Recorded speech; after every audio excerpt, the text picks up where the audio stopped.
The air in the Alpha King's private study always felt different, heavier, even through the closed door. Tonight, it hummed with a tension that pressed against Maeve's ears, a low thrumming like distant thunder. Her own heart, usually a steady drum against her ribs, now hammered an erratic rhythm, each beat a frantic warning. She shouldn't be here, lingering in the shadowed corridor, a silent specter caught between the warm glow of the hall lanterns and the chilling whispers filtering through the ancient oak. The scent of Silas, rich earth, old parchment, and the subtle, dangerous tang of his alpha power was unmistakable, a magnetic pull that had once felt like home, now a sickening lure. But it was not his voice that had drawn her, nor his scent that had frozen her in place. It was Hannah's, her best friend. The soft melodic cadence, not carrying messages, not taking orders, but conversing, deciding, her tone laced with a confidence Maeve hadn't heard outside the most intimate strategic council. A wave of ice, sharp and sudden, pierced through the hollow of Maeve's chest, a premonition of ruin. The conversation had been going on for a long time, too long for a simple update, too intimate for a casual meeting. Maeve had been on her way to find Silas, a scroll of proposed trade routes clutched in her hand, the smooth aged parchment a familiar comfort against her palm. A small hopeful smile had played on her lips, anticipating the familiar ritual, him listening intently, his thumb tracing the lines on her palm as she explained the complexities, the silent understanding passing between them, a language only their bond spoke.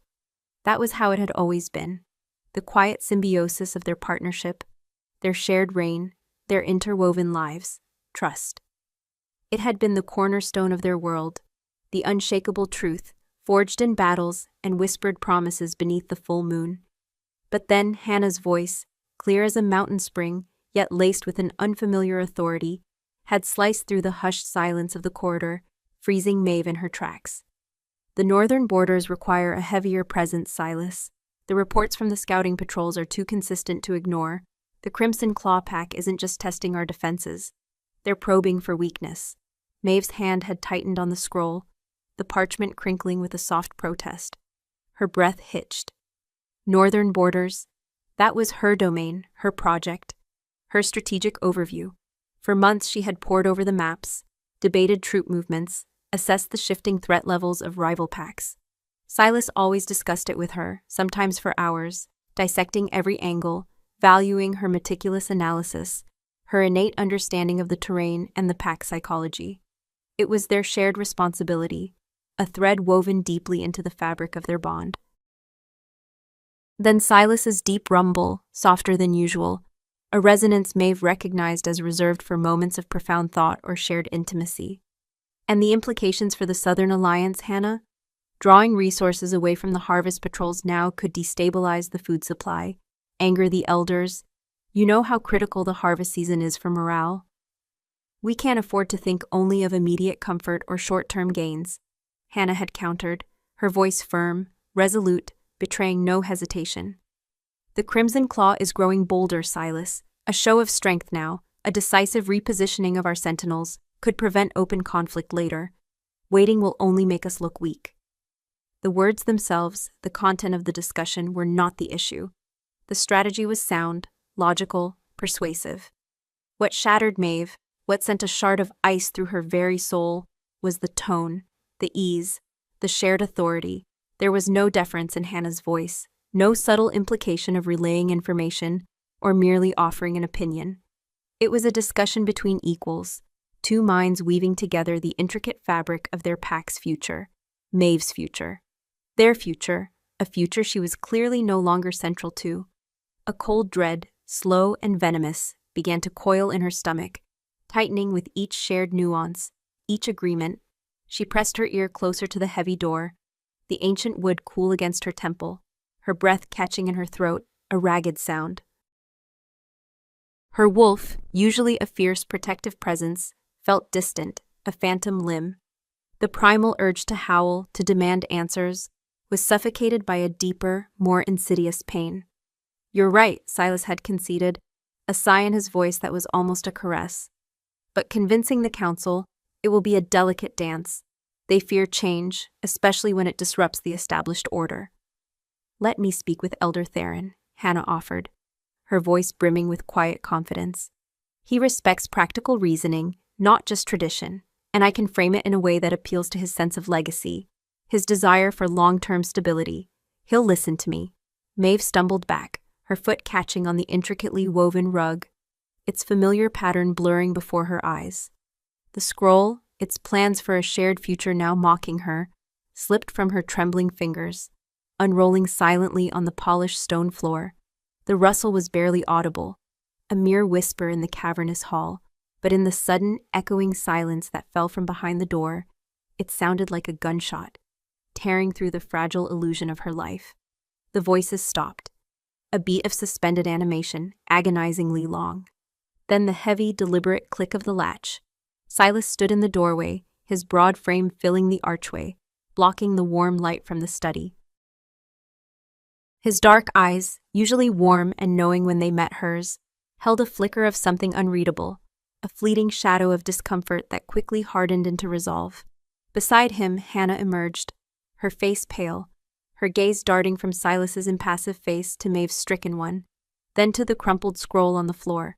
Her usually vibrant blue eyes were wide with a guilt that needed no translation, a desperate appeal for understanding that Maeve was too numb to acknowledge. The air thrummed with unspoken accusations, thick and suffocating. Maeve's throat felt dry, constricted, as if a wolf's choke collar had been snapped around her windpipe. The scent of betrayal was not something she could identify by familiar notes of blood or fear, yet it saturated the very fibers of the ancient packhouse, clinging to her skin, seeping into her bones. It smelled like dust and forgotten promises. "Maeve," Silas said, his voice even, devoid of the soft intimacy she had grown accustomed to, the possessive rumble that once defined their connection. There was no surprise, no feigned ignorance, no attempt to smooth over the jagged edges of the moment. Only a quiet, resolute acknowledgement of what she had witnessed. Maeve couldn't speak. Her voice, usually so ready with questions, with laughter, with plans, with loving endearments for him, had deserted her. She merely pointed a trembling finger at the open door of the study, then at Hannah, then back at Silas, the gesture an indictment. Her chest ached with a pain far deeper than any physical wound, a violation of her very soul. Hannah shifted uncomfortably, her gaze fixed on the intricate pattern of the rug beneath Maeve's feet. "Maeve, I can explain. It's not what you think." "There's nothing to explain, Hannah," Silas interrupted, his voice cutting through the tension with a chilling precision that left no room for doubt or denial. His eyes finally met Maeve's, and in their depths, she saw not remorse, not regret, but a weary kind of resignation. A man who had made a difficult choice and was now prepared to live with its consequences. Maeve deserves the truth. And in that instant, the last fragile tendrils of hope, the desperate excuses she had tried to weave in her mind. "It's a misunderstanding. He's just seeking another opinion. It's purely political," unraveled completely, dissolving into dust. He wasn't going to lie. He wasn't going to deny. He was simply going to confirm the slow, agonizing death of their bond. "Come in," he said, stepping aside, a gesture of hollow courtesy, an invitation not into his sanctuary, but into her own destruction. Maeve followed, her legs feeling like lead, each step a testament to the weight of her crumbling world. Hannah trailed behind, a shadow of the vibrant woman Maeve had known, her usual luminescence dimmed by shame. The study, once a sanctuary of shared dreams, whispered intimacies, and quiet plans for their future, now felt like a sterile interrogation room, devoid of warmth, filled only with the cold, hard edges of reality. She picked up the scroll, its crumpled edges a testament to her shattered expectations, smoothing them with a hand that shook violently. Silas moved to his desk, settling into the large, leather-bound chair that was both his throne and his refuge. He didn't invite Maeve to sit, didn't offer her the comfort of a familiar touch, didn't even meet her gaze for more than a fleeting moment. He simply watched her, his expression unyielding, a silent sentinel to her suffering. "Maeve Thangguan," he began again, his voice calm, rational, and utterly devoid of warmth, a clinical detachment that stung more than any anger. "You heard what you heard. Hannah has proven to be an invaluable counsel. She offers a different perspective, The words were a knife twisting in her gut, carving out her heart. What about my perspective? What about our shared vision? What about the bond that made us one? She doesn't expect love from me, Silas continued, his gaze unwavering, as if he were delivering a strategic report to the council, not dismantling the very foundation of their life together. She listens without needing a place beside the throne, without the complications that arise from a mate bond. From our bond. The words struck her like physical blows, each one echoing with a chilling finality. Each one chipped away at the foundation of her world, reducing it to rubble. Complications. Was that what their fierce primal pull had become? A complication? The deep soul-shattering connection that had defined her existence for years, the sacred bond that marked them as fated, reduced to a mere inconvenience, a burden on his leadership. Hannah beside her let out a small, choked sob, her hands clutched together. Maeve, I never meant for you to be hurt. It just happened. Silas needed someone to talk to, someone without expectations, someone who could see things clearly, without emotional ties clouding their judgment. The utter raw honesty of their admissions was more devastating than any lie. There was no grand conspiracy, no illicit affair, no touch to condemn, no scent of another's desire on him, just a quiet, insidious erosion of trust, a gradual transfer of intimacy, a betrayal of the heart, not the body. It was a secret kept not out of malice, but out of convenience. Her expectations, her love, her bond, they were the burden. Her existence was the burden. Maeve finally found her voice, a broken whisper that seemed to tear at her vocal cords. You promised complete honesty, no secrets between us. You swore there would be nothing hidden. Silas's jaw tightened, a muscle jumping in his cheek. And I am being honest now, Maeve. The truth, however painful, is that some matters are easier to discuss without the emotional weight of our bond, without the constant need to reassure, to protect feelings. Leadership requires pragmatism, a clear head. Sometimes love complicates that. Pragmatism, the word echoed in her mind, cold and sharp, a foreign entity in the language of their bond. It was a complete dismissal of their unique connection, of the sacred trust they had nurtured, of the very essence of their mating. It wasn't just a political choice. It was a profound, absolute rejection of her heart, her wolf, her very essence. The world tilted, the vibrant colors of the tapestries, the rich scent of the hearth, the comforting weight of the pack house around her. It all seemed to drain away, leaving a stark, monochrome reality. She was not just betrayed, she was replaced. Her bond, once a source of undeniable strength, now felt like a lead weight dragging her down, a chain binding her to a man who no longer wanted her emotional presence. She looked at Hannah, her former confidant, her laughter partner, her sister in all but blood. Hannah's eyes pleaded for understanding, but Maeve saw only the confirmation of her own obsolescence. The quiet transfer of trust had been happening for months, maybe longer, right under her nose. While she had blamed the crown, blamed coincidence, blamed everything but the two people she loved most. They had carved her out of her own life, piece by agonizing piece. A primal scream built in her chest, a raw, animalistic cry of pain and rejection, but she swallowed it, refusing to give them the satisfaction of her complete unraveling. She would not break here, not now, but the foundations of her world had crumbled, leaving her exposed, raw, and utterly alone, a hollow shell where a vibrant mate once stood.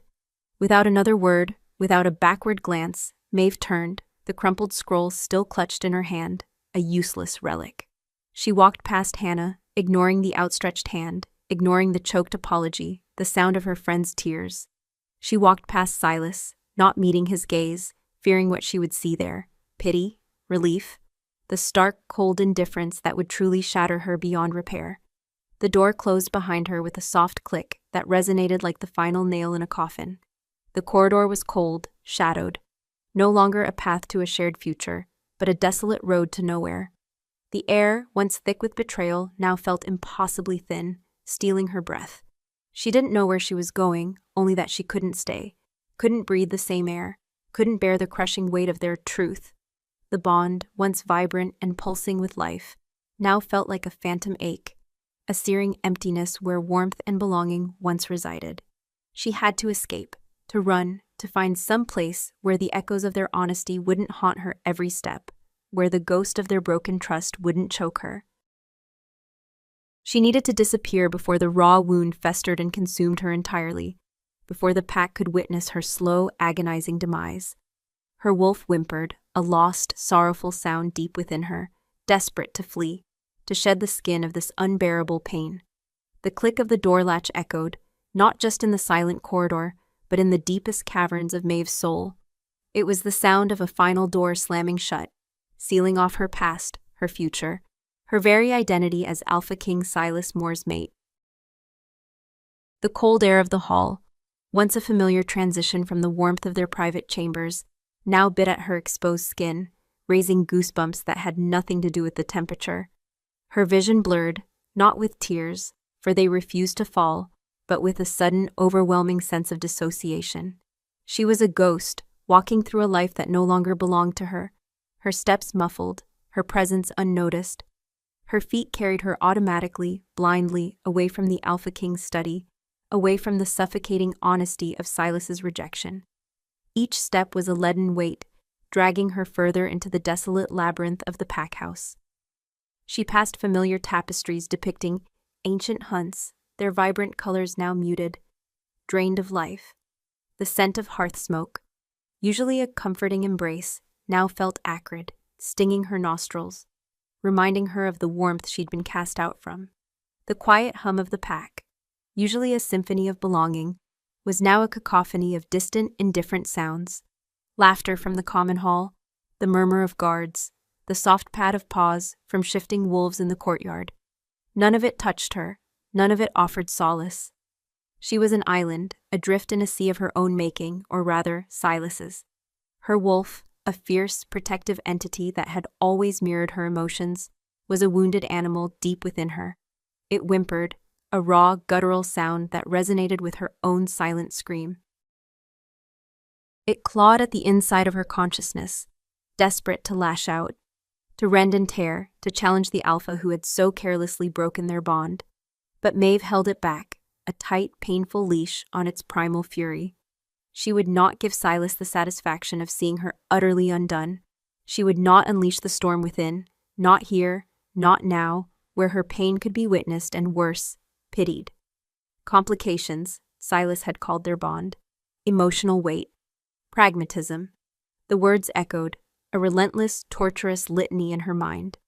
They were clinical, sterile terms, utterly devoid of the passion, the devotion, the love that had once been the very breath in her lungs. He had reduced their sacred mating, the fated connection that marked them as soul-bound, to a mere obstacle in his path to efficient leadership. And Hannah, her Hannah, had been the solution, the unburdened confidant, the one who listened without expectation, without needing a place beside the throne. The sting of Hannah's betrayal was a different kind of pain, a dull throb beneath the sharp agony of Silas's. It was the pain of a severed limb, the loss of a sister, a confidant who had chosen ambition, or perhaps perceived loyalty to the Alpha over the unwavering devotion of a friend. Maeve pushed through the ornate double doors leading to the deserted West Wing, a section of the pack house mostly used for storage or visiting dignitaries. Here, the air was colder, heavier, imbued with the scent of aged wood and forgotten memories. She didn't know where she was going, only that she needed to be far from the vibrant, breathing heart of the pack that had just rejected her. She needed the silence, the emptiness, to hold her unraveling. Her fingers went instinctively to the mark on her wrist, a faint swirling tattoo of intertwined wolf and moon that signified her mate bond to Silas. It usually pulsed with a subtle warmth, a constant reminder of his presence, his strength, his love. Now it felt cold, dead, a scar rather than a living connection. A dull ache resonated from it, a ghost pain that mirrored the hollow in her chest. Was this how a bond died? Not with a violent tear, but with a slow, agonizing suffocation. She found herself in a small, seldom-used courtyard, open to the night sky. The full moon, a luminous pearl in the indigo expanse, cast long, spectral shadows across the flagstones. Its silver light, usually a source of strength and comfort for her wolf, now felt accusatory, shining a spotlight on her humiliation. She sank onto a cold stone bench, drawing her knees to her chest, burying her face in her arms. The chill seeped into her bones, but it was a welcome sensation, a physical distraction from the inferno raging within. Hours passed, or perhaps only minutes. Time had ceased to hold meaning. The sounds of the pack house gradually receded, replaced by the rustle of leaves in the ancient oak that dominated the courtyard, and the distant mournful cry of a lone owl. She didn't cry. The tears were frozen somewhere deep inside, trapped by the sheer magnitude of the shock. She simply sat, a statue of despair, waiting for the reality to fully set in, for the numbness to give way to something she could grasp, something she could fight against. But there was nothing to fight. Not an enemy she could face, not a challenge she could overcome. This was a betrayal from within, a dismantling of trust by the very hands that had sworn to protect her. How could she mend something that had been so meticulously, so coldly taken apart? A shiver ran through her, not from the cold, but from a sudden, unsettling awareness, a scent. It wasn't the familiar, comforting musk of her pack. It was wilder, sharper, tinged with pine, and something darker, an ancient earthiness that prickled her senses. It was the scent of an outsider, a rogue, perhaps even a lone wolf from the distant, untamed territories. Her wolf, despite its injuries, stirred, a low growl rumbling in its chest. Danger. Maeve slowly lifted her head, her eyes scanning the shadowed corners of the courtyard. The moonlight played tricks, turning innocent shadows into lurking figures. Her heart, which had been a dead weight, now began to beat with a frantic, primal rhythm. Was someone watching her? Had her desperate flight from the pack house been observed? Then she saw it. A pair of eyes, burning with an almost feral intensity, glinting from the deeper shadows beneath the gnarled branches of the old oak. They were not the familiar amber of her pack, nor the cold blue of Hannah's, nor the dark, unyielding depths of Silas's. These eyes were a startling, vibrant green, like moss in a sun-dappled forest, alight with an intelligence that seemed ancient and untamed. They held hers with an unnerving stillness, a silent challenge that prickled her skin. Her wolf, suppressed for so long, surged forward, a wave of instinct washing over her. It wasn't just fear it felt. It was a complex mix of terror and an undeniable, forbidden curiosity. This was an alpha, she realized, a truly wild alpha, whose presence was a silent roar of power. His scent, now closer, was overwhelming. Not the refined scent of a pack leader confined to a throne room, but the raw, untamed essence of the wilderness itself. It spoke of deep forests, of hunting under blood moons, of solitude and fierce independence. It was dangerous, yes, but in her current state of utter brokenness, it was also captivating. A low, guttural growl rumbled from the shadows. It wasn't threatening, not exactly. It was more a sound of assessment, of inquiry, a question. Maeve, still frozen on the bench, found her voice, though it was barely a whisper. Who? Who are you? The figure shifted, slowly emerging from the deepest shadows. He was taller than Silas, broader across the shoulders, and his movements were fluid, predatory, like a creature of the night. His face was a landscape of sharp angles and planes, shadowed by a dark, untamed mane of hair. A jagged scar ran from his brow, down across his left eye, pulling at the corner of his mouth in a perpetual snarl. His gaze, those burning green eyes, never left hers. There was no pity in them, only an intense, almost predatory curiosity. A question I could ask you, little wolf. His voice was a low growl, rough as gravel, yet surprisingly melodious, carrying the deep resonance of the forest. You smell of the pack, yet you bleed of rejection. What draws a mate of the Alpha King to weep beneath the rogue's moon? Maeve flinched. The words were a direct hit, piercing the last vestiges of her defenses. He knew. He smelled her broken bond, her humiliation. The raw vulnerability of it made her want to flee, to howl, to collapse, but something in his gaze held her, a strange magnetism that was both terrifying and strangely compelling. He was danger, absolute and untamed, yet in her shattered state, the very concept of danger felt less terrifying than the cold, calculated betrayal of her heart. He was an unknown, a wild card in a game she had just lost entirely. And as he took another slow, deliberate step towards her, his eyes burning into hers, Maeve felt an inexplicable pull, a primal resonance deep within her wounded wolf that was both terrifying and utterly inescapable. This rogue, this stranger, had seen her at her lowest, and his presence promised either utter destruction or an entirely unforeseen path. The choice, she instinctively knew, was about to be made for her.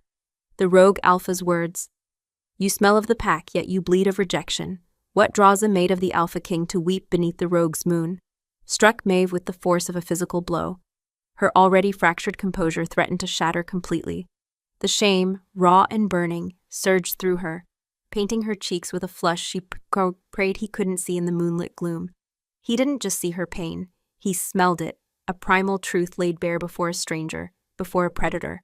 Her wolf, still reeling from Silas's dismissal, now bristled with a mix of defensive fury and a strange, almost intoxicating awareness. This alpha was unlike any she had ever encountered, a creature carved from the very wilderness, whose senses were as sharp and unforgiving as his scarred gaze. Maeve pushed herself back against the cold stone bench, instinctively putting distance between herself and the encroaching shadow. Her breath hitched, catching somewhere between a gasp and a strangled cry. How dare you?" she managed, her voice trembling, far weaker than she intended. The defiant words felt hollow, lost in the vastness of the courtyard and the overwhelming presence of the stranger. He chuckled, a low rumbling sound that seemed to vibrate through the very earth beneath her. It was devoid of humor, more a sound of raw amusement at her feeble attempt at bravado. "Dare, little wolf, I merely speak the truth your bond screams. It's a symphony of a wound, a broken promise. The scent of a mate rejected is unmistakable, even to those who dwell beyond the gilded cages of your kind." He took another step, then another, until he was standing directly before her, his massive frame eclipsing the moonlight. His scent, now potent and all-encompassing, filled her lungs, pine needles, damp earth, the metallic tang of something wild and untamed, and beneath it all, a dark, primal power that made her wolf shiver, both in fear and in a forbidden, dangerous recognition. His green eyes, flecked with gold in the moonlight, scrutinized her, peeling back layers of composure she hadn't realized she still possessed. They weren't just observing, they were seeing, delving into the core of her being, past the hurt, past the shame, to the raw, untamed essence she usually kept hidden. "Gilded cages?" Maeve retorted, a spark of anger finally igniting within her. It felt good, a welcome antidote to the suffocating numbness. "What would you know of our ways, rogue? You who live outside the law, outside the protection of a pack?" A corner of his scarred mouth lifted in what might have been a sneer or perhaps a grim smile. The jagged scar, starkly visible now, gave his face a permanent cast of fierce intensity. "Protection, is that what your Alpha King offers, little mate? Protection that allows him to cast you aside for pragmatism?" He mimicked Silas's word with a sneering mockery that sent a fresh wave of humiliation through her. His knowing gaze swept over her, lingering on the cold, lifeless mark on her wrist. "No, I know true protection. It is earned, not given. It is fought for, not assumed, and it certainly isn't offered by a male who sacrifices his mate's heart for convenience." His words, though harsh, resonated with a brutal honesty that Maeve found herself incapable of refuting. He had seen through the polished facade, straight to the festering wound. Silas's dismissal had been a surgical strike, clean and precise. This alpha's words were a bludgeon, crude and painful, but they held a raw truth that shook her. You heard?" she whispered, the shame deepening. He scoffed. "I hear more than you think, little wolf. The wind carries whispers, the earth remembers footsteps, and the pain of a true bond shattering, that echoes across the territories. Your Alpha King made his choice, and you, it seems, are left to pick up the pieces." He extended a hand, large and calloused, scarred knuckles glinting in the moonlight. His fingers were long, powerful. Not to touch her, she realized, but to point to the crumpled scroll that lay forgotten at her feet. A stark white testament to her broken plans. What use are these scrolls now, little strategist? What use are your carefully laid plans when the very foundation of your world has been ripped away? Maeve looked down at the scroll, the proposed trade routes, the meticulous details she had pored over for weeks. They meant nothing, less than nothing. They were a symbol of a future that no longer existed, a shared dream that had been exposed as a cruel mirage. A fresh wave of despair washed over her, threatening to drown the fragile anger she had just found. I don't know, she admitted, her voice barely audible. Her shoulders slumped, the weight of her betrayal crushing her. He knelt slowly, his movements fluid and silent, like a great wolf settling. His eyes, now closer, held an intensity that was unnerving. He picked up the scroll, his gaze sweeping over the contents. Then he looked up at her, a strange expression on his face. These are good plans, bold, resourceful, a mind like yours, wasted in the shadows of a complacent alpha. The unexpected compliment coming from such a formidable, dangerous source caught her off guard. It was the first time anyone had acknowledged her intellect, her strategic capabilities, outside of Silas's dismissive context of complications. A flicker of something, pride, stirred within her, quickly followed by suspicion. "Why are you here?" she asked, her voice regaining a fraction of its strength. "What do you want?" He leaned back on his heels, his gaze still fixed on hers. I sensed a disruption, a shift in the delicate balance of power. The scent of a powerful mate bond broken. It calls to the wild, and the wild answers. He paused, his eyes narrowing. You are not like the others in this pampered pack. There is a fire in you, a spirit that has been caged, not tamed. I see it, I smell it. And your wolf, it yearns for freedom, for retribution. Retribution, the word hung in the air, dark and tempting. Her wolf, deep inside, let out a low, hungry growl. It was a terrifying thought, a dangerous path. Yet the idea of simply fading away, of accepting her exile in silence, felt even more abhorrent now. What kind of retribution? She asked, her voice laced with a dangerous curiosity. He smirked, a flash of teeth in the moonlight. That, little wolf, depends on what you are willing to risk, what you are willing to become. Your alpha king chose a path of pragmatism. He valued a compliant ear over the fierce heart of his mate. But the world outside these walls, it respects strength, not convenience. It bows to power, not politics. He stood again, towering over her, his shadow enveloping her. The air crackled with his untamed energy. You have been broken, yes, but a broken thing can be reforged. It can become something new, something sharper, something more dangerous than what came before. He took another step closer, his hand reaching out, not to touch her, but to tap the cold, dead mate mark on her wrist. The mere proximity of his skin, the powerful surge of his alpha essence, sent a jolt through her, a startling electric current that had nothing to do with pain and everything to do with a raw, primal awakening. This bond, he murmured, his voice a low growl that vibrated through her bones, is a cage, but it can also be a key to your own power. A key to your freedom. His green eyes burned into hers. A silent challenge, an unspoken question. The wild calls, Maeve. Will you answer, or will you remain a wounded bird, forever trapped in the gilded cage of a broken promise? The challenge hung in the air, heavy and inescapable. Her wolf, dormant and grieving for so long, stirred with a flicker of rebellious fire. It was a terrifying proposition, an unknown future, but the alternative, returning to the pack house, to the pitying glances, to the cold indifference of Silas, to the guilt-ridden eyes of Hannah, felt like a slow, agonizing death. This rogue alpha, this untamed force of nature, offered not comfort, but possibility. A dangerous, exhilarating, utterly terrifying possibility.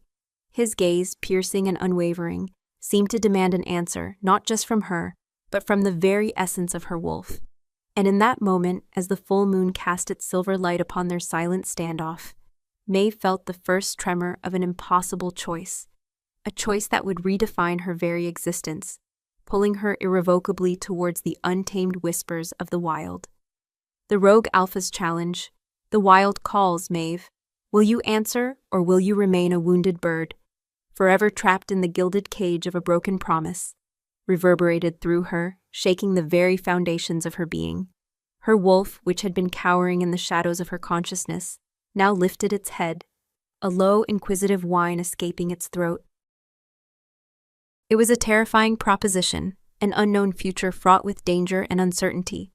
But the alternative, returning to the pack house, to the pitying glances, to the cold indifference of Silas, to the guilt-ridden eyes of Hannah, felt like a slow, agonizing death. This untamed force of nature offered not comfort, but possibility, a dangerous, exhilarating, utterly terrifying possibility. His gaze, piercing and unwavering, seemed to demand an answer, not just from her, but from the very essence of her wolf. And in that moment, as the full moon cast its silver light upon their silent standoff, Maeve felt the first tremor of an impossible choice, a choice that would redefine her very existence, pulling her irrevocably towards the untamed whispers of the wild.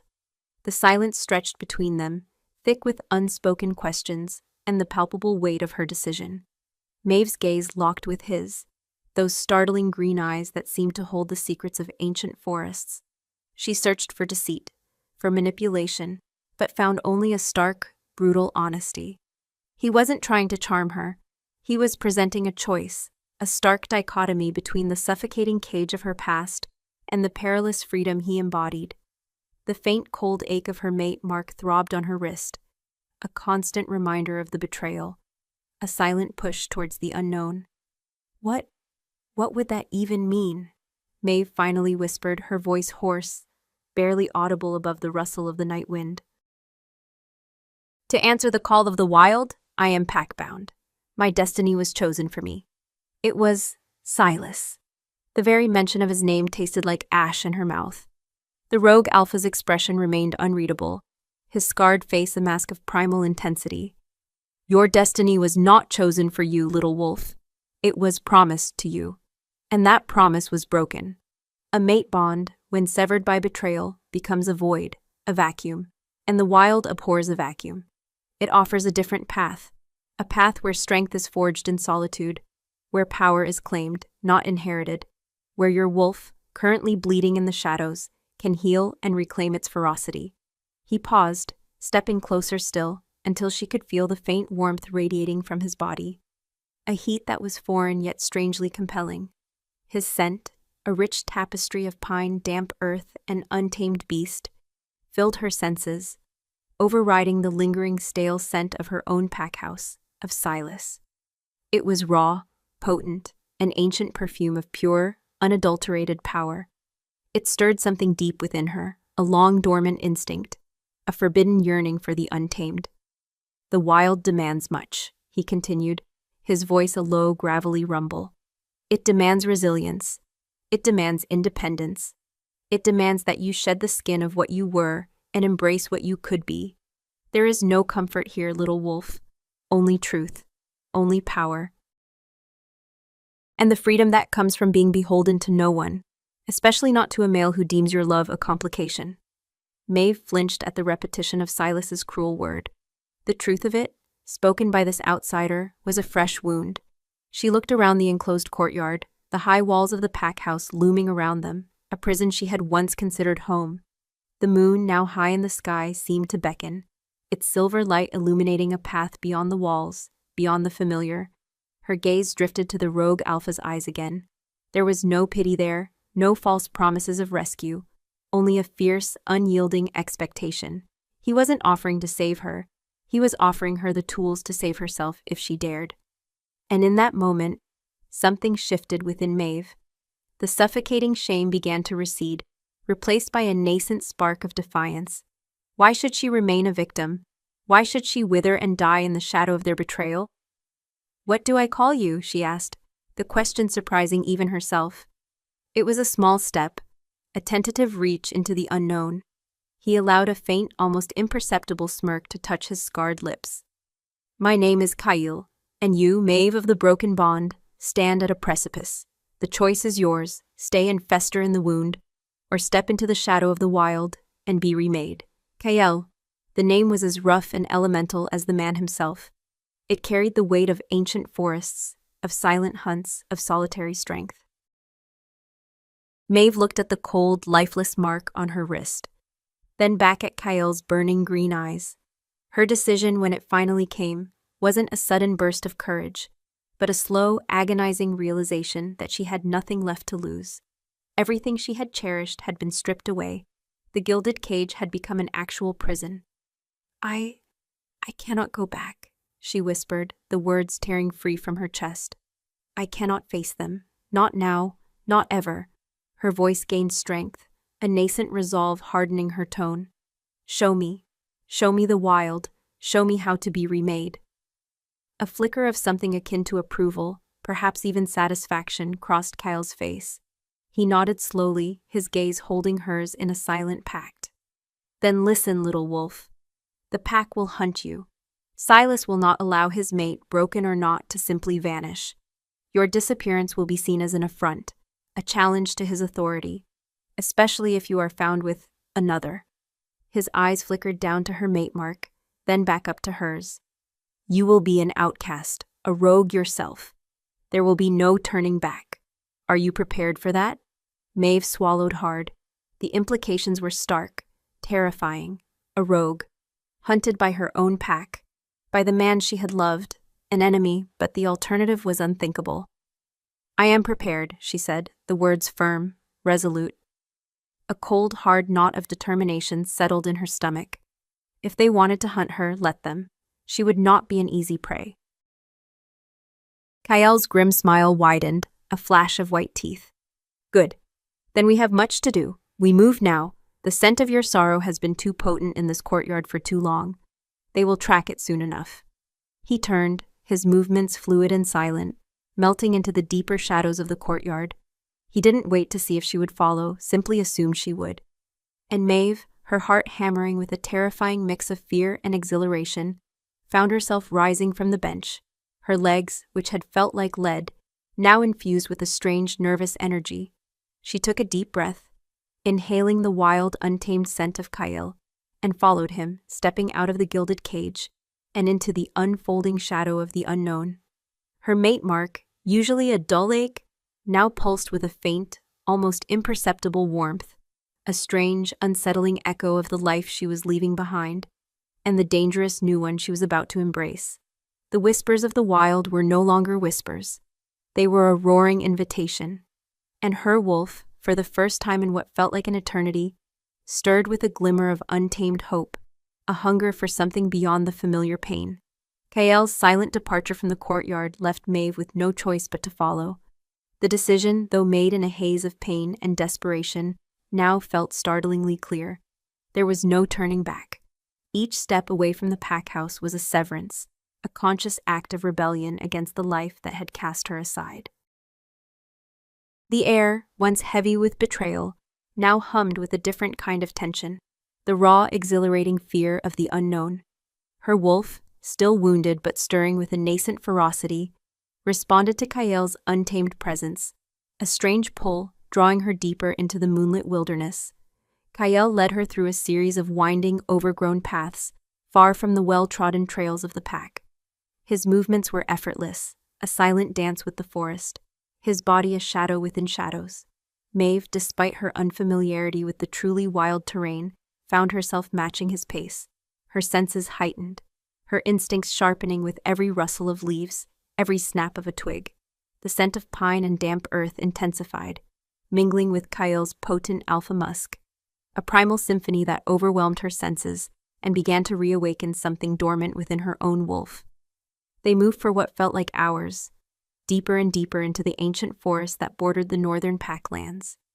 The familiar scent of her pack, of home, gradually faded, replaced by the crisp, clean tang of wild herbs, the earthy smell of untouched soil, and the distant, elusive scent of prey.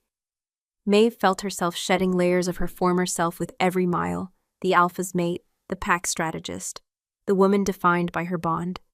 Here, under the vast, indifferent gaze of the moon, she was simply Maeve, a wolf on the run, a woman stripped bare. Kael never spoke, but his presence was a constant, formidable force.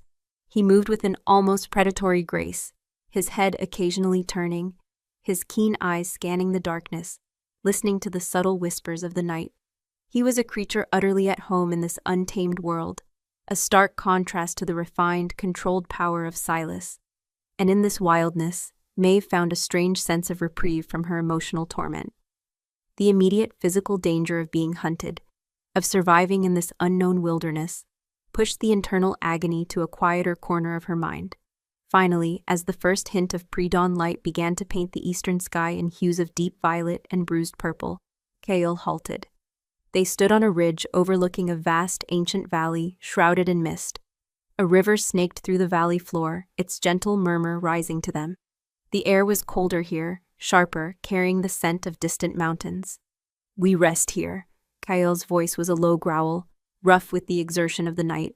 He gestured towards a cluster of ancient, gnarled trees, their branches twisted like arthritic fingers. "It is defensible, and our scent will be masked by the river." Maeve nodded, her lungs burning, her muscles aching in protest. She sank onto the roots of a giant oak, grateful for the momentary respite. The mate mark on her wrist, which had been a dull ache, now pulsed with a strange, almost electric tingle, a sensation that had nothing to do with Silas and everything to do with the raw energy radiating from Kael. It was unsettling, a confusing surge of primal awareness that she couldn't interpret. Kael moved with purpose, gathering dry branches, his powerful hands snapping them with ease. Soon a small, controlled fire crackled to life, its warmth a welcome comfort against the pre-dawn chill. The flickering flames cast dancing shadows on his scarred face, highlighting the rugged plains and the intensity of his green eyes. He sat opposite her, his gaze unwavering, studying her with an unnerving scrutiny. "They will send trackers," he finally said, his voice quiet, devoid of accusation, simply stating a fact. "Your scent is strong. Silas will not allow his mate to simply vanish. It is a challenge to his authority." "I know," Maeve replied, her voice hoarse. "I told you, I am prepared." But the words, though resolute, tasted like ash. Being prepared for a theoretical chase was different from facing the grim reality of being hunted by the pack she had once loved, by the man she had sworn her life to. Prepared is a sentiment, little wolf. Survival is an instinct. Kael's gaze was piercing. "You are weak. Your wolf is broken. You carry the scent of humiliation like a shroud. You will be easy prey if you do not shed it." His brutal honesty, though stinging, was a cold splash of water. It jolted her, stripping away any lingering self-pity. He wasn't wrong. She was weak, emotionally shattered. Her wolf had been silenced by grief. "What would you have me do?" she challenged, a flash of her old fire returning. "How does one shed humiliation? How does one heal a broken bond?" Kael leaned forward, his elbows resting on his knees, his eyes reflecting the firelight. "You stop grieving for what was lost, and you start fighting for what can be. Your bond to Silas may be broken, but your essence as a wolf, that is eternal. It is raw power. It has been suppressed, domesticated, but it still burns." He gestured to her wrist, to the cold mate mark. "That mark, it binds you to him still, even broken, but it can be changed. It can be claimed by you, not by a male, but by your own will." Maeve stared at him, her mind reeling. "Claimed by me? What do you mean?" "The mark is a symbol of a shared claim, a joining of two souls," Kael explained, his voice softer now, almost hypnotic. "But the energy that powers it, the primal force of the mate bond, is still within you. It is your wolf's fire. It can be redirected. It can be reforged. But it requires an act of will, a complete severing of the past, and a complete embrace of your own untamed nature." He reached out, his large, callous thumb gently grazing the cold mark on her wrist. The touch was unexpected, a jolt of raw electricity that shot up her arm, making her gasp. It was not gentle or comforting, but intense, almost burning. His green eyes held hers, unwavering, as if he were looking directly into her soul, into the very core of her wolf. "Your grief, your shame, they are chains, Maeve. They keep your wolf bound. To break them, you must confront the source of your pain. You must unleash the fury you have suppressed. The betrayal of a mate is the deepest wound, but it can also be the greatest catalyst. It can burn away the weakness and leave only strength." His thumb pressed slightly harder on the mate mark. A strange sensation began to bloom in her wrist, a prickling heat that spread slowly, deeply into her veins. It wasn't painful, not exactly, but it was profoundly unsettling, a disruption of the numbness she had clung to. Her wolf, deep within, let out a low, guttural growl, no longer wounded, but wary, intrigued, even responding. "Let the fire rise," Kyle murmured, his voice a low command, a primal resonance that bypassed her conscious mind and spoke directly to her wolf. "Let the anger consume the grief. Let the ashes of your past fuel the flames of your future. You are a wolf, Maeve, a powerful one. Stop clinging to the remnants of a broken bond. Claim your own power, now, before the hunt begins in earnest." His words, combined with the intense, almost magical sensation at her wrist, sent a tremor through her. The heat intensified, spreading from her mate mark, up her arm, into her chest, a burning tendril of energy. It felt like her very essence was being stirred, awakened. The betrayal, the humiliation, the profound loss, it all swirled within her, no longer a source of crippling pain, but a surging tide of raw, untamed fury. Her vision blurred, not with tears, but with the intensity of the emotion. Her wolf howled, a silent guttural roar from the depths of her soul, acknowledging the rage, embracing the fire. Kyle's gaze remained fixed on her, unwavering, as if he were coaxing the very essence of her being to rise. The mate mark on her wrist, cold and dead moments before, now pulsed with a searing heat, glowing with an impossible fiery light, twisting and morphing under his steady, silent command. It was as if something was being undone, and something entirely new was being forged in its place. The mate mark on Maeve's wrist, cold and dead moments before, now pulsed with a searing heat, glowing with an impossible fiery light, twisting and morphing under Kyle's steady, silent command. It was as if something was being undone, and something entirely new was being forged in its place. The sensation was overwhelming, a tempest of raw energy that clawed its way through her veins, bypassing her rational mind and speaking directly to her wolf.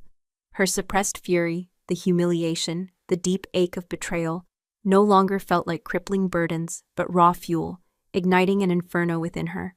The light from her wrist pulsed, growing brighter, illuminating the shadowed hollow where they sat.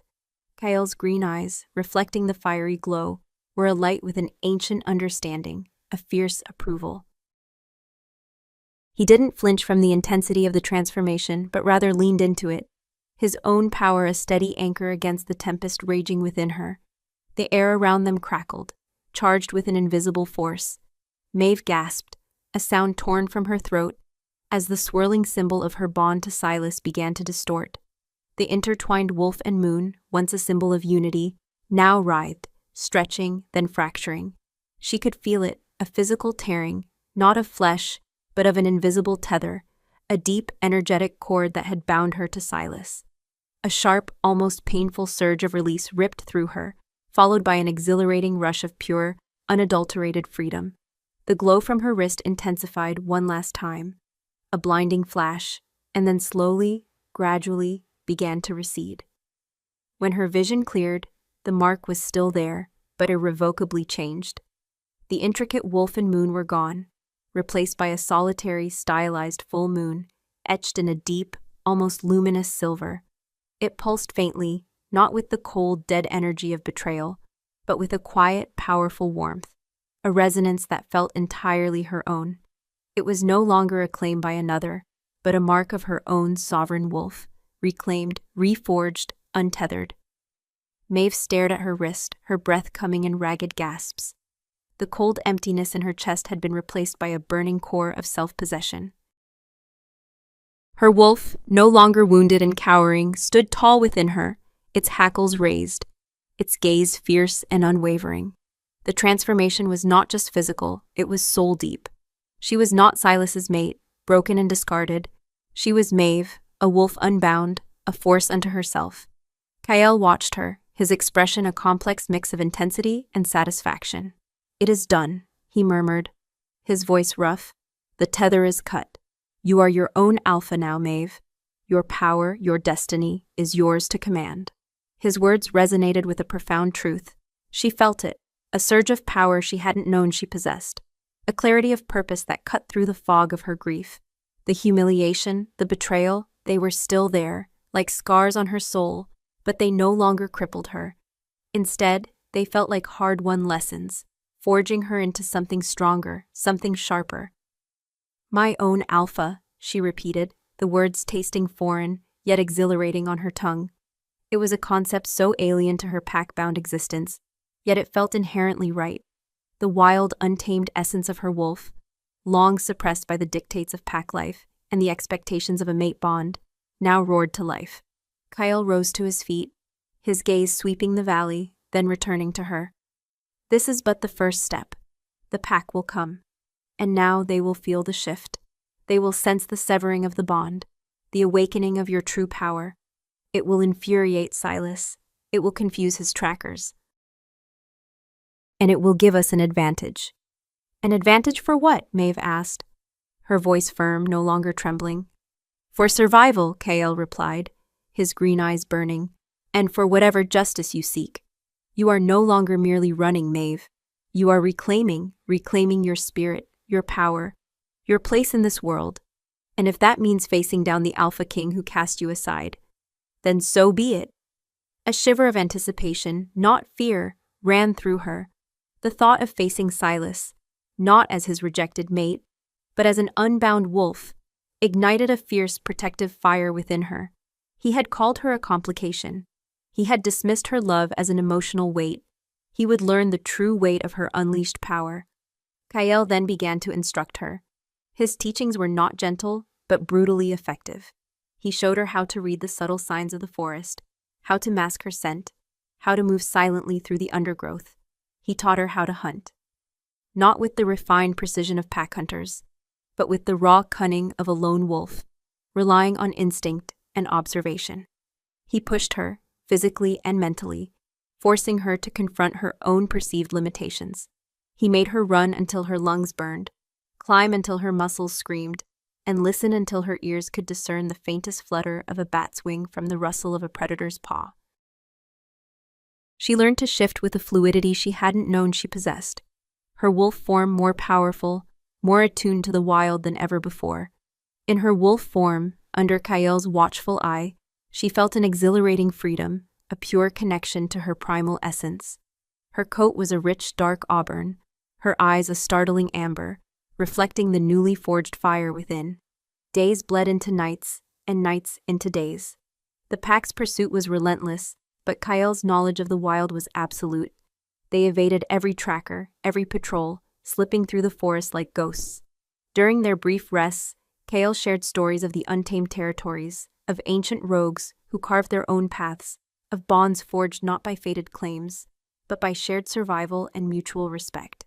He never offered pity, only challenges, urging her to find the strength within herself. As she healed, physically and emotionally, a new dynamic began to form between them.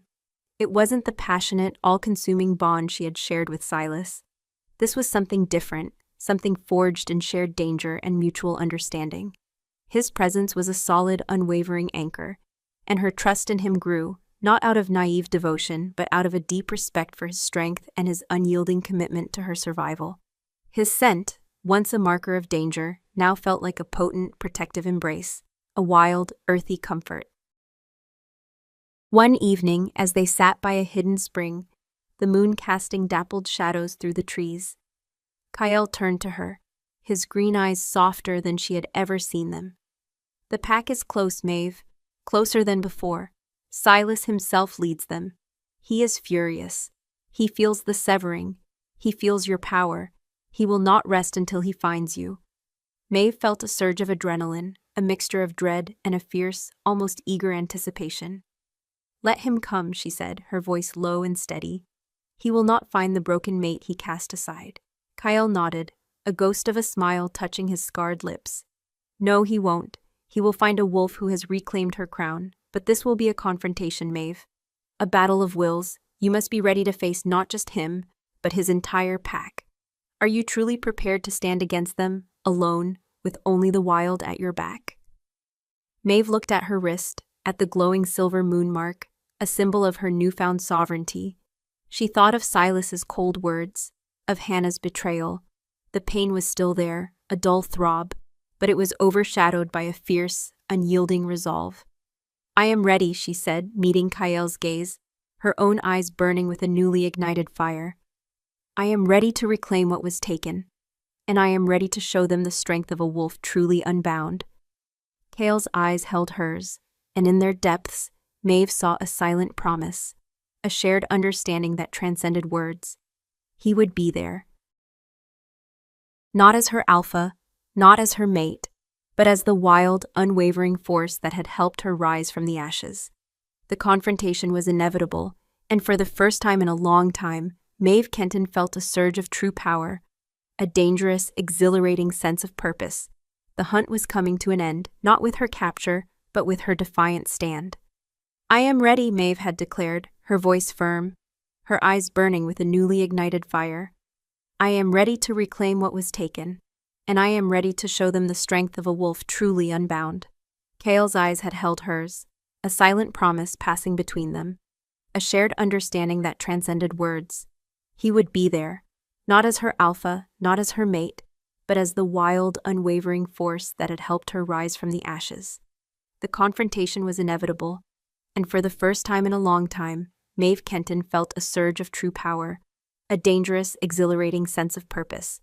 The hunt was coming to an end, not with her capture, but with her defiant stand. The morning air was thick with mist, clinging to the ancient trees and shrouding the forest floor in a veil of ethereal white. Maeve stood beside Kael on a rocky outcrop, overlooking a natural clearing where the trees thinned into a wide, open space. The scent hit her first, the familiar, overwhelming musk of her former pack, a wave of mingled scents that spoke of loyalty, of fear, of anger. And, at its heart, the potent, undeniable scent of Silas, laced with fury and a desperate, almost feral possessiveness. He was here. Kael placed a large, reassuring hand on her shoulder, his touch a grounding force. They are here, he rumbled, his voice low, a primal warning. They sense your power, Maeve, the change in your mark. It drives them wild with confusion and aggression, especially him. He nodded toward the clearing below. Maeve took a deep breath, the scent of her past filling her lungs, but it no longer choked her. Instead, it fueled a cold, hard resolve. She felt her wolf surge forward, not in fear, but in anticipation. Her silver moon mark pulsed warmly on her wrist, a beacon of her autonomy. Down in the clearing, the pack emerged from the mist-shrouded trees. Silas led them, his massive wolf form a blur of dark fur and coiled muscle. His amber eyes, usually filled with a knowing warmth for her, now blazed with a terrifying rage. Behind him, Hannah, in her human form, looked pale and distraught, her gaze flickering nervously towards the ridge where Maeve stood. The rest of the pack, a formidable force of shifted wolves, snarled and growled, their hackles raised, their collective anger a tangible presence. Maeve shifted, her transformation fluid and powerful. Her auburn fur gleamed in the emerging sunlight, her amber eyes burning with a fierce, untamed light. She was not the same wolf Silas had known, the one he had dismissed as a complication. She was larger, leaner, imbued with the raw strength Kael had helped her uncover. Her howl, when it came, was not one of submission or fear, but a clear, resonant challenge that echoed through the valley, silencing the pack's snarls. Silas snarled back, a sound of pure fury. "Maeve, you dare defy me? You dare flaunt your betrayal with this rogue?" His gaze swept to Kael, who remained in his human form, a silent, imposing figure beside Maeve's wolf. The sight of them together seemed to ignite an even deeper rage in Silas.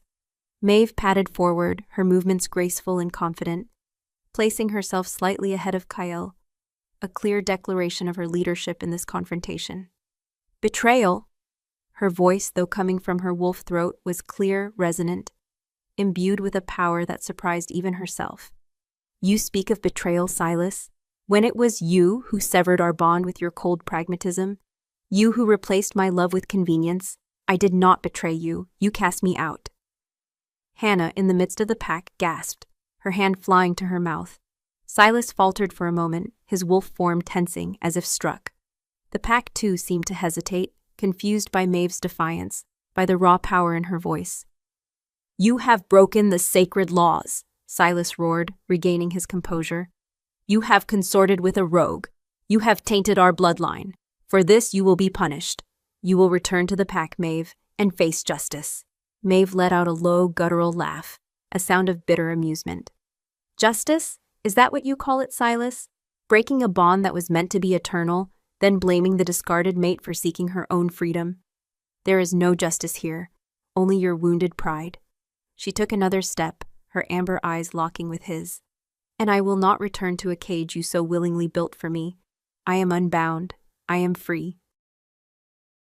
And I will not be judged by a male who cannot understand the true meaning of loyalty." The pack shifted uneasily. The bold defiance of Maeve, the raw power emanating from her, was an unexpected challenge to Silas's absolute authority. They had always known her as the Alpha King's mate, a serene, intelligent force, but never like this. Never so fierce, so untamed. Silas let out another frustrated roar. "Enough! This rogue has corrupted you. I will reclaim what is mine." He lunged forward, a blur of dark fur, aiming for Maeve's throat. But Maeve was no longer the unsuspecting mate. She moved with a speed and agility that shocked Silas. Sidestepping his charge with a practiced ease Cale had drilled into her, she snapped at his flank, a warning bite that drew a surprised yelp from the Alpha King. He spun, his eyes wide with disbelief and a renewed fury. "You fight me?" he snarled, clearly unaccustomed to such direct challenge. "I fight for my freedom," Maeve retorted, her hackles raised. Their battle was a whirlwind of snarling fur and flashing teeth. Silas, accustomed to dominance, found himself facing an opponent who fought with a desperate, primal intensity. He was stronger, yes, but Maeve was faster, more agile, and fueled by a burning fire of indignation and self-preservation. She used the terrain to her advantage, ducking beneath his lunges, snapping at his exposed legs, never allowing him to gain the upper hand. The pack watched, paralyzed by the unprecedented spectacle of the former alpha mate challenging their Alpha King. Hannah cried out, a sound of distress, caught between her loyalty to Silas and her shattered friendship with Maeve. Suddenly, Cale stepped forward, shifting in a silent, powerful surge of muscle and bone. His wolf form was immense, even larger than Silas's, a magnificent beast of dark, iron-gray fur, his green eyes glowing with an ancient, untamed power. He let out a deep, resonant growl that vibrated through the clearing, a sound that spoke of primeval forests and absolute dominance. It was a challenge not just to Silas, but to the entire pack. Silas, momentarily distracted by Cale's sudden appearance and overwhelming presence, faltered. Cale moved with a terrifying speed, placing himself between Maeve and Silas, not attacking, but declaring his presence, his protection. His very aura was a silent warning. "This is not your fight, rogue," Silas roared. His attention now divided, his rage warring with a sudden, dawning fear. "It is my fight when you threaten an unbound wolf," Cale rumbled, his voice a low, terrifying growl. "She chose her path. She is no longer yours to claim. Her power is her own. And if you seek to chain her, you will face me." The pack shuddered, a collective wave of unease rippling through them. They sensed the raw, untamed power emanating from Cale, a force far beyond the Alpha King's domesticated strength. This was a true alpha of the wild, a force of nature. Maeve, seeing the shift in dynamics, the fear in Silas's eyes, stepped forward, placing herself deliberately beside Cale, her shoulder brushing his massive flank. The gesture was a powerful statement of alliance, a visual confirmation of their bond, whatever it was. Her silver moon mark glowed, a subtle, defiant pulse. "This is my choice, Silas," Maeve said, her voice clear, resolute, filled with a newfound authority that resonated with the very air. "I am not your mate. I am not your subject. I am not your complication. I am a wolf of the wild, and I choose my own path, and my path leads away from your gilded cage." Silas stared at her, then at Cale, his rage slowly giving way to a chilling realization. He had truly lost her, not just his mate, but the respect, the loyalty, the very essence of the woman he had so carelessly discarded. He let out a long, frustrated growl, a sound of defeat. "Go then, Maeve," he finally said, his voice laced with bitterness. "Go with your rogue, but know this. You are an outcast. You are no longer pack. Your name will be stripped from our history. You will be forgotten." Maeve met his gaze, unflinching. Her heart ached, a residual pain, for the past that was now truly dead. But there was no fear, no regret. "I will not be forgotten, Silas," she countered, her voice ringing with certainty. "I will be free.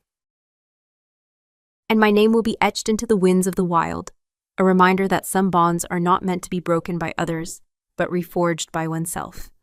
With a final, defiant look, Maeve turned. Kael, shifting back to human form with a fluid grace, placed a hand on her shoulder, a silent gesture of support. Together they walked away from the clearing, away from the stunned pack, away from the defeated Alpha King, towards the deeper shadows of the forest, towards a future that was wild, uncertain, but entirely, gloriously their own. The unbroken thread was not a bond to another, but the untamed essence of her own spirit, finally free.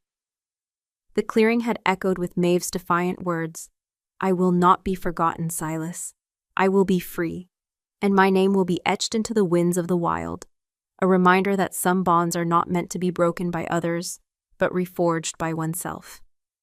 With Kael by her side, a silent, powerful anchor, she had turned her back on the gilded cage and stepped into the boundless embrace of the wild.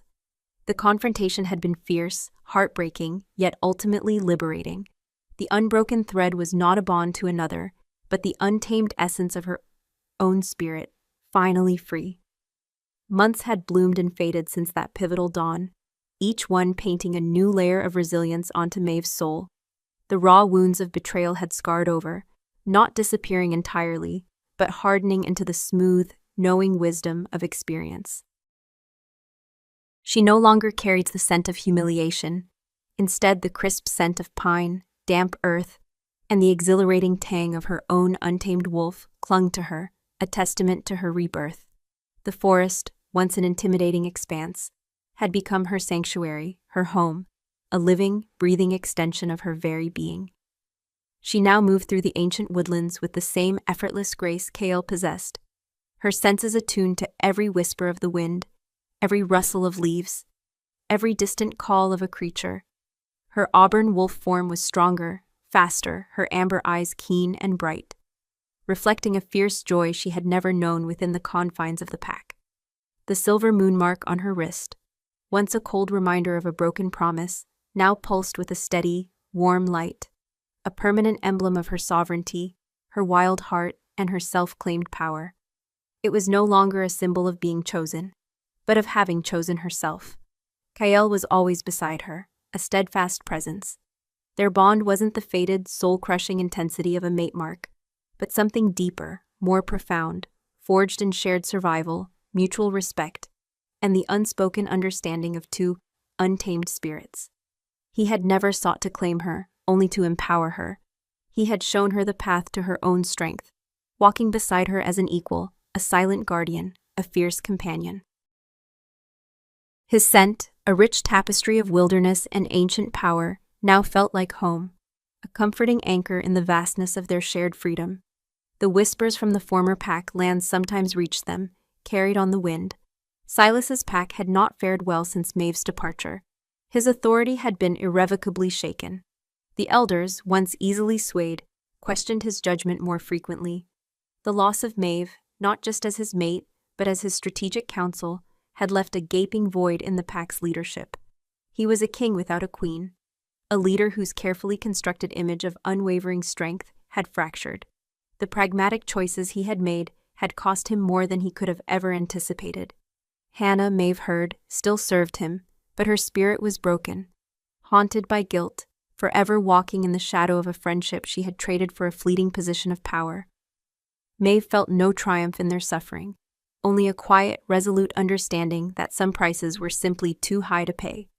One crisp autumn evening, as the sun dipped below the horizon, painting the sky in fiery hues of orange and purple, Maeve and Kael sat by a roaring fire near their hidden den. The air was cool, carrying the scent of wood smoke and the distant earthy aroma of the changing season. Maeve was curled against Kael's side, her head resting on his broad shoulder, feeling the steady thrum of his heartbeat beneath her ear. His arm was wrapped loosely around her, his fingers occasionally tracing patterns on her arm, a silent language of comfort and connection. "The leaves are turning," Maeve murmured, her voice soft, content. "Soon, the first snows will come." Kyle's low rumble vibrated through her. "The wild prepares, so must we." She smiled, a genuine, radiant smile that reached her eyes. "We are ready, we are always ready." He chuckled, a deep, warm sound that brought a blush to her cheeks. He had taught her to find beauty in the harsh realities of survival, joy in the simplest moments. He had taught her that strength wasn't about dominance, but about resilience, about adaptation, about finding your true place in the world. He turned his head, his lips brushing her temple, sending a shiver of warmth through her. "You have truly come alive, little wolf." The fire that was caged, it now burns freely, brighter than any Alpha King's throne. Maeve looked up at him, her heart overflowing with a love that felt as wild and boundless as the forest around them. It wasn't a love born of faded expectations or societal dictates, but a love forged in adversity, earned through shared battles, and built on the bedrock of respect and profound understanding. Kyle saw her, truly saw her, not as an extension of himself, but as a complete, powerful being in her own right. He cherished her strength, celebrated her independence, and stood with her, not above her. "And you, Kyle," she whispered, tracing the jagged scar on his cheek with a gentle finger. "You showed me the way. You freed me from a cage I didn't even know I was in." His green eyes, usually so fierce, softened, reflecting the dancing flames.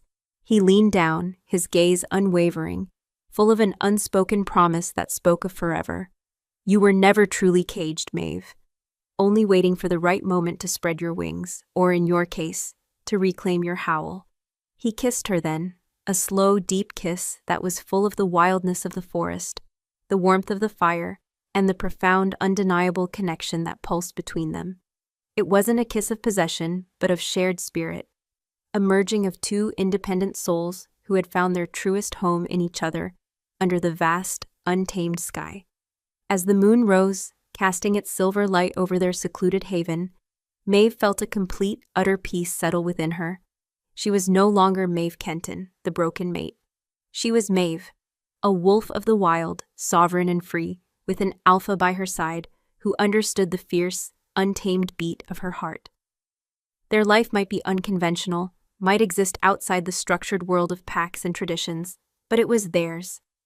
It was real, it was love, unbound and eternal, stretching out before them like the endless expanse of the wild itself.